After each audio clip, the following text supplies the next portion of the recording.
you cooking with Crisco? This is Cedric Adams with your noontime news brought to you by Crisco, the pure all-vegetable shortening. It's digestible. The news from Eastern Europe tells of more Russian gains against the crumbling German armies in Poland today. Marshal Stalin has announced in an order of the day that Krakow has fallen. Krakow, you know, is located in southern Poland about 60 miles from the German frontier. Marshal Stalin also reveals that a new Russian drive has been launched in the Carpathian mountain region of southern Poland. He says the new drive has scored a breakthrough to a depth of 50 miles on a front that's 38 miles wide. In addition, the Soviets have officially captured 400 more Polish towns in their lightning advance. The German High Command declares that Soviet forces have driven into Lodz, Poland's greatest industrial city. At the same time, the Nazis foreshadow the complete liberation of Budapest by declaring the German garrison has withdrawn from the Hungarian capital. That statement confirms a Moscow announcement that the entire German force in Pest on the east bank of the river has been wiped out. It's the wording of the Berlin dispatch, however, that leads military experts to think that the Budapest garrison has been wiped out completely. Moscow reports say that the toll of enemy prisoners captured in Budapest has risen from 60,000 last night to 65,000 this morning. If and when Budapest is taken, it'll be the 17th European capital to be freed from German domination. Moscow also reports that a mighty frontal drive on Berlin is beginning to take shape. Russian armies are overrunning the snow-covered countryside in the north with Cossack and Serbian horsemen spearheading the advance. To make things more uncomfortable for the Germans, the Red Air Force is said to be out in great strength, flying 30,000 sorties in the past 24 hours. The Russians have nothing to say about the Nazi claim that Soviet troops have stabbed into German Silesia, but Moscow reports do say that Himmler's Home Guard forces have been encountered on the borders of Silesia. Front dispatches suggest that the Nazis are offering bitter resistance at the southern sector of the front. The correspondents also suggest, as does Berlin, that Russian units may have crossed the border into Germany. By Nazi account, at least one and possibly two more Soviet armies are in action on the East Prussian front, but there is no confirmation of this enemy claim. Prime Minister Churchill received the cheers of the House of Commons as he left Parliament today. He had just won another vote of confidence by a 340-7 majority. Technically, the vote was taken on a war appropriations bill. Some critical Laborites announced beforehand that although they opposed British policy in Greece and Italy, they would not vote against the bill for fear they'd be accused of impeding the war effort. Churchill remained in the House while the vote was being taken, and shortly before, Eden had reminded Commons that Britain would place before the coming Big Three conference a demand for power to deal quickly with all international political problems. He said Britain was ready to go at almost any length in order that the machinery may function. Eden also expressed some dissatisfaction with the present plans for international cooperation. Earlier in the debate, Labourite Bevan charged that Prime Minister Churchill had distorted facts concerning the Greek crisis. He said that Churchill had the worst record of intervention in other people's affairs of any statesman. It was one of the most bitter attacks the Prime Minister has ever faced in Commons. Also on the diplomatic scene today, President Roosevelt told newsmen that he didn't know whether General de Gaulle will sit in on the next meeting of the Big Three allied leaders. The chief executive also praised the combined production and resources and other combined allied boards as a strikingly successful example of United Nations collaboration. He remarked, however, that he wasn't too satisfied with the economic situation in Italy. German armies on the Western Front have been thrown on the defensive by two Allied attacks. On the northern end of the battle line, British troops have stabbed 3 miles into Germany at a new point. In addition, the Tommies have expanded their front until it's now 28 miles wide. General Patton's doughboys are making the second big attack along the southern rim of the dwindling Ardennes salient. They've stabbed up to Luxembourg, German frontier, in an advance that's gained 2.5 miles in the past 24 hours. Between these two armies, the American First is still meeting a lot of stiff resistance 4 miles from Saint-Vit. The American Seventh Army is having some difficulty along the 60-mile sector of the Rhine front. The Germans, too, have scored some new gains in that area of the French Maginot Line. Censorship on the Western Front now permits correspondents to say that dock workers and ship repairmen went on strike at Antwerp last Tuesday. The dispatch says the men returned to work, however, the following day. It's reported the walkout was held in protest against butter and coal shortages. American superfortresses in the Pacific roared over Japan's main island today. The War Department has recently announced that enemy installations were hit in the Osaka-Kobe area and elsewhere on Honshu Island. Tokyo declares that about 80 of the B-29s hit Osaka, Kobe, and the nearby city of Hamamatsu. The Japanese admit they suffered some damage, but that the bomb loads of the raiders were unusually small. General MacArthur says that heavy fighting is still raging on the left flank of our Luzon beachhead. The Yanks are battling apparently for the town of Rosario and the principal Manila highway. Front correspondents report that American 6th Army troops are massed in the Tarlac area, apparently waiting for strengthening of the left flank before they attack that city. The naval experts are beginning to wonder a little bit what's happened to the United States 3rd Fleet. It was last heard from on Tuesday when Admiral Halsey's carrier planes bombed Jap installations on Formosa and China. And that is the war picture for today. Well, here's where Adams throws on a big white apron and waves a mixing spoon while he delivers his famous but short talk on, "Are you still using butter for cakes, and if so, why?" Honestly, girls, you need no longer feel that you can't make a good cake without butter. That idea went out of date when Crisco came on the market. Lots of good cooks will back me up when I say that with Crisco, you can turn out cakes every speck as good tasting as any butter cake. Crisco's really the finest quality shortening you can buy. You'll find, too, that it blends extra easily with your other cake ingredients. And Crisco cake batter is so smooth and so creamy.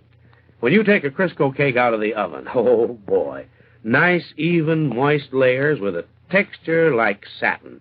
And talk about light. Crisco, you know, has a special cake secret that gives you lighter cakes than the most expensive shortening. Why don't you make a date with a Crisco cake real soon? Bake an applesauce cake, maybe, rich and spicy, chock full of raisins and nuts. Make it with pure all-vegetable Crisco, and I'm betting your folks will say it's the best cake they ever tasted. Well, on the last full day of his 3rd term, President Roosevelt remarked at his press conference this morning that the first 12 years are the hardest. He dismissed a question, however, whether this is the last 4 years. Mr. Roosevelt wasn't willing to disclose any plans that he might have for Henry Wallace either, who's out of a job tomorrow. But the president did say that he didn't think Wallace would starve. That, said he, is a real tip. And that's about all that happened today at the president's last press conference of his 3rd term. Mr. Roosevelt, though, is planning on breaking more precedents tomorrow when he takes his 4th term oath of office from the back porch of the White House. And he'll deliver the shortest inaugural speech in history. He's going to break those precedents, and nobody will object. But when his housekeeper objected to his choice of chicken a la king for some 2,000 guests that he invited to drop in for lunch, well, there's a veto that he can't override. The housekeeper, Mrs. Henrietta Nesbitt, incidentally, she's from Duluth, is very firm. "We are not going to have that because it's hot," she said, "and you can't keep it hot for all those people." Enthroned in her swivel chair at a White House desk covered with cookbooks, Mrs. Nesbitt is making the final arrangements now for the affair tomorrow. The simple, wartime 4th inaugural has brought Mrs. Nesbitt more problems than any of the other 3. The very fact of its simplicity is, in her words, going to turn it into something of a scramble. "No ceremony at the Capitol, no parade," she said rather grimly, "but just a few minutes of talk out on the porch, and then bang, the hordes are on us. Why, it's all going to be right underfoot." Things are bad enough, she added, without complicating the lunch with chicken a la king. Anyway, here's the final menu for lunch at the White House tomorrow: chicken salad, rolls, coffee, and unfrosted cake. There'll be no butter for the rolls, so Mrs. Nesbitt just hopes the chicken salad is rich enough. There'll be about 90 gallons of salad, 190 dozen rolls, 165 cakes, and 100 gallons of coffee. The toughest part of the day, Mrs. Nesbitt said, will come between 2 and 4 in the afternoon, when there'll be a grand cleaning up in preparation for the tea.